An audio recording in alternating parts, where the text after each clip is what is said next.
औरत की इज्जत के साथ फेंके और 3 बार बोल के उसको छोड़ देगा बीच चौराहे पे दूसरे आदमियों के लिए, और नहीं तो हम सारी मुसलमान औरतें आदमी हिंदुओं के पास चले जाएंगे। इस तरह की लाखों बच्चियां हमारी ऐसी हैं जो मुर्तद्दा हो चुकी हैं, यानी गैरों के साथ शादी ब्याह कर चुकी है भाग करके। उसके बाद उनका क्या हाल होता है आप देखें। मेरा नाम फिरदौस बानू है। मैंने 4 साल पहले लव मैरिज की थी, हिंदू के साथ मैंने शादी की थी। कुछ दिन बाद माँ बहन भाई तीनों जन मिलकर मुझे मारने लगे और मेरी बच्ची को एक हाथ से पकड़ लिया कि मैं इसको 4थे माले से नीचे गिरा दूंगा। मैंने गलती की, एक हिंदू के साथ शादी करके मैंने बहुत बड़ी गलती की। क्यों हमारी बच्चियां मुर्तद्दा हो रही है? आज हम एजुकेशन के नाम पे अपनी बच्चियों को यूनिवर्सिटीज और कॉलेज पर भेज दे रहे हैं और उसका कोई बायोडाटा हम नहीं देखते। बच्ची को हमने फ़ोन दे दिया, बच्ची किससे बात करती है, किससे क्या ताल्लुक़ रखती है, उसके मोबाइल में किसका फ़ोन आता है, किसका फ़ोन जाता है, किसका मैसेज आता है, हमें कोई मतलब नहीं। बच्ची की क्या देखती है, क्या करती है, क्या नहीं करना चाहिए, हमें कोई मतलब नहीं। हालांकि हमें चाहिए, हमने फ़ोन दिया है तो बच्ची का फ़ोन पर कुछ पाबंदियाँ लगाया जाए। रात में बच्ची से फ़ोन ले लिया जाए, सुबह फजर की नमाज़ पढ़ उसके बाद फ़ोन लेना। बच्ची के फ़ोन पर पासवर्ड नहीं लगना चाहिए।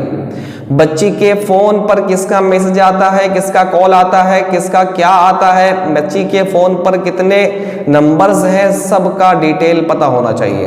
ये तमाम तर जिम्मेदारी वालिदैन पर, उसके भाई पर होती है। कुछ दिनों पहले का वाक़या है कि कोई रेशमा करके औरत थी बिहार की, वो भाग करके शादी की।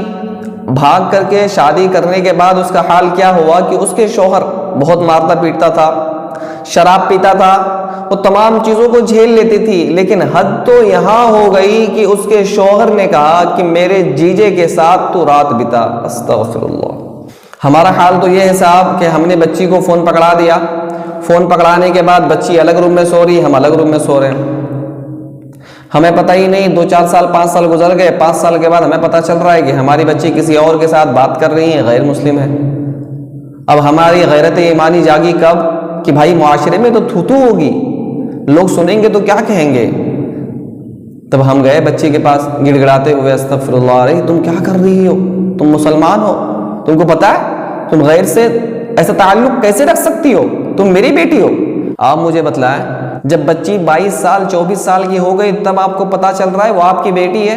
कभी आप अगर दीन की तालीम देते, कभी आप बतलाते हज़रत आयशा सिद्दीक़ा रज़ी अल्लाह ताला अन्हा के बारे में, कभी आप फातिमा ज़हरा रज़ी अल्लाह ताला अन्हा के बारे में बतलाते कि वो रात भर एक सजदे में रहती और पूरी रात गुजार देती और अल्लाह से अर्ज़ करती, ए अल्लाह तूने रात इतनी छोटी बनाई कि मैं एक सजदा तक नहीं कर पाती हूँ। कोई इन चीज़ों को ना बतलाएगा, उसके साथ क्या हाल होगा, यही होगा। वैसे कोई दिक्कत तो नहीं है ना, मैं हिंदू मुस्लिम नहीं। वैसे कोई दिक्कत तो नहीं है ना, मैं हिंदू मुस्लिम नहीं। के बाद हम जब मना करते हैं कि भाई ऐसा मत करो, तब वो बच्ची कहती है कि नहीं, हम तो उससे मोहब्बत करते हैं, उससे प्यार करते हैं, हम उसी के साथ रहेंगे।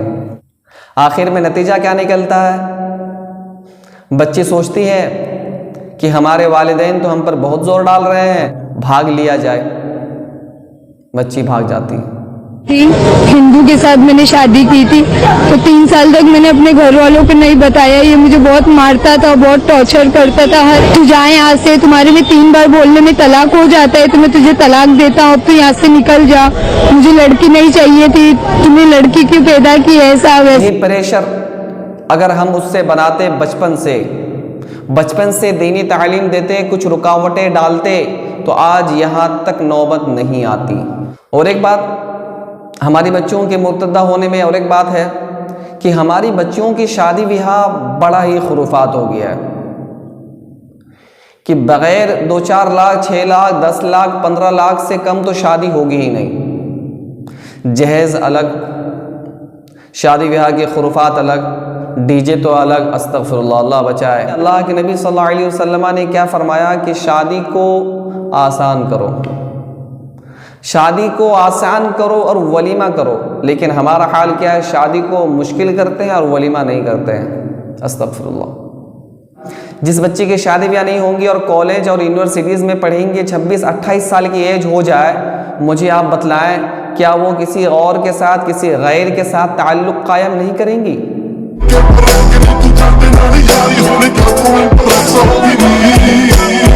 आए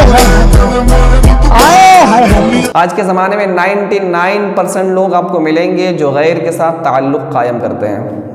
آج وہ سمجھتی ہیں کہ مذہب اسلام جو ہے وہ عورتوں کو بندشوں میں جکڑنے والا مذہب ہے، حالانکہ یہ ہمیں سمجھانے کی درکار ہے کہ مذہب اسلام ہی ایسا مذہب ہے جس نے عورتوں کو اس کے حقوق دیے۔ اللہ کے نبی صلی اللہ علیہ وسلم میں تشریف لائے اس سے پہلے کا واقعہ، کفار و مشرک کیا کرتے؟ جب بچی پیدا ہوتی زندہ درگور کرتے، جب اس کے شوہر کا انتقال ہو جاتا تو عورت کو جا کر دھکیل دیتے، مرنے کے لیے چھوڑ دیتے۔ لیکن اللہ کے نبی صلی اللہ علیہ وسلم اس دنیا میں تشریف لائے، اس کے بعد اس کا معاملہ ہی بدل گیا، چینج ہو گیا۔ جو عورتیں بیوہ ہو جائے ان سے نکاح کرنا میری سنت۔ آپ نے 25 سال کی عمر میں 40 سال عورت سے، بیوہ عورت سے، پہلے 2 نکاح کر چکی تھی اس سے نکاح کر کے آپ نے یہ بتلا دیا جو بیوہ سے نکاح کرے گا وہ میری سنت۔ آج ہم انگلی اٹھاتے ہیں مذہب اسلام پر کہ مذہب اسلام عورتوں کو جھکڑنے والا ہے۔ استغفر اللہ۔ آپ ہمیں بتلائیں لڑکیوں کو کس چیز میں جاب ملتا ہے؟ آپ غور کیجئے گا، نمائش کرنے کے لیے ملتا ہے۔